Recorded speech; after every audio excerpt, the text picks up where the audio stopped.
Welcome to my channel. ఈరోజు మనం సగ్గుబియ్యం సేమియా పాయసం చేసుకుందామండి. సేమియా పాయసం ఒక్కొక్కసారి తొందరగా గట్టిపడిపోతుందండి.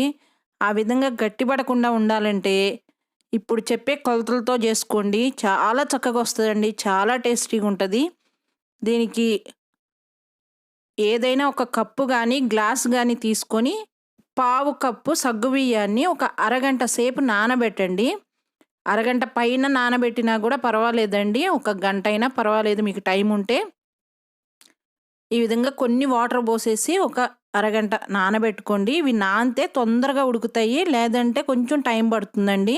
ఇప్పుడు స్టవ్ పైన ఒక బాండీ పెట్టుకొని ఒక స్పూను నెయ్యి వేసుకోండి.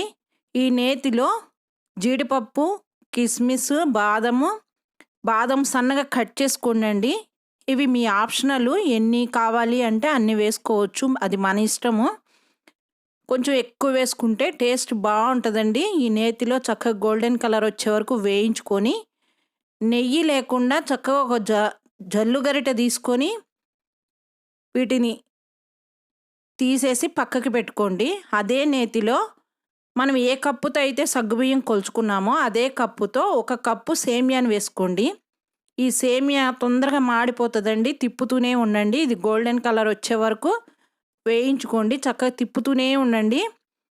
పావు కప్పు సగ్గుబియ్యం, ఒక కప్పు సేమియా అండి. ఈ కొలత గుర్తుపెట్టుకోండి. ఈ విధంగా ఇవి గోల్డెన్ కలర్ వచ్చే వరకు వేగిన తర్వాత దీనిలో కూడా నెయ్యి లేకుండా తీసేసి ఒక ప్లేట్లో పెట్టుకోండి. ఇప్పుడు స్టవ్ పైన ఒక గిన్నె పెట్టుకొని ఒక కప్పు సేమియాకి 6 కప్పుల పాలు, నీళ్లు కలిపి 6 కప్పులు పోయాలండి. ఒక 4 కప్పుల పాలు, 2 కప్పుల నీళ్లు పోసుకోండి. ఒకవేళ పాలు తక్కువ ఉన్నాయి అంటే 3 కప్పుల పాలు, 3 కప్పుల నీళ్లు పోసుకున్నా కూడా టేస్ట్ బాగానే ఉంటుందండి. టేస్ట్లో ఏమి తేడా రాదు, కొంచెం పాలు ఎక్కువ వస్తే బాగుంటుంది. నేనైతే 4 కప్పుల పాలు, 2 కప్పుల నీళ్లు పోసాను. ఈ పాలు మరిగేటప్పుడు, ఈ విధంగా మరిగేటప్పుడు మనం నానబెట్టుకున్న సగ్గుబియ్యం ఉన్నాయి కదా, ఇవి వేసేసేయండి. ఇందులో సగ్గుబియ్యాన్ని నానబెట్టుకుంటే తొందరగా ఉడుకుతాయండి. కొంచెం నానబెట్టుకోలేదంటే కొంచెం టైం పడుతుంది. ఇవి ఉడికినాయి అని మనకు ఎలా తెలుస్తుంది అంటే సగ్గుబియ్యం అన్నీ పైకి తేలుతాయి. ఈ విధంగా పైకి తేలినాయి అంటే సగ్గుబియ్యం ఉడికిపోయినట్లు.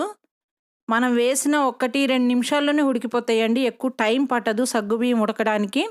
ఈ విధంగా సగ్గుబియ్యం ఉడికిన తర్వాత మనం వేయించి పెట్టుకున్న సేమియా ఉంది కదా, ఇది వేసేసుకోండి.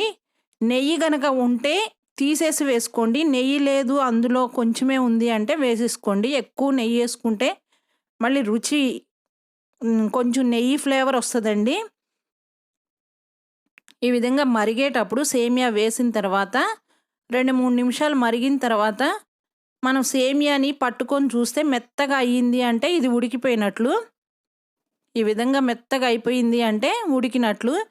ఇప్పుడు మనం సగ్గుబియ్యం, సేమియా ఎంతైతే తీసుకున్నామో అంతే కొలతలో పంచదార తీసుకోండి. సేమియాకి 1 కప్పు సేమియా, పావు కప్పు సగ్గుబియ్యం తీసుకున్నాం కదా, అలానే కప్పు పావు షుగర్ వేసేసుకొని కొంచెం యాలకుల పొడి వేసుకోండి. యాలకులు మిక్సీలో కొంచెం ఒక 2 స్పూన్ల షుగర్ వేసేసి 4 యాలకులు వేస్తే మిక్సీలో మెత్తగా అయిపోతుందండి. ఆ విధంగా చేసుకుంటే చాలా ఈజీగా ఉంటుంది. షుగర్ వేసుకున్న తర్వాత 2 నిమిషాలు మరగనివ్వండి, ఎక్కువ టైం ఏం పట్టదండి.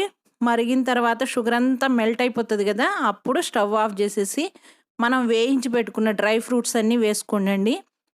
ఇది ఫస్ట్ మరీ పలుచగా ఉంటుంది, కొంచెం టైం తీసుకున్న తర్వాత కొంచెం చిక్కబడుతుందండి.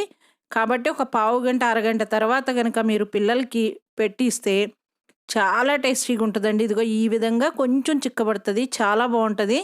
నా రెసిపీ కనుక మీకు నచ్చినట్లయితే నా ఛానల్ని సబ్స్క్రైబ్ చేయండి, లైక్ చేయండి, షేర్ చేయండి, పక్కనున్న బెల్ బటన్ని క్లిక్ చేయండి.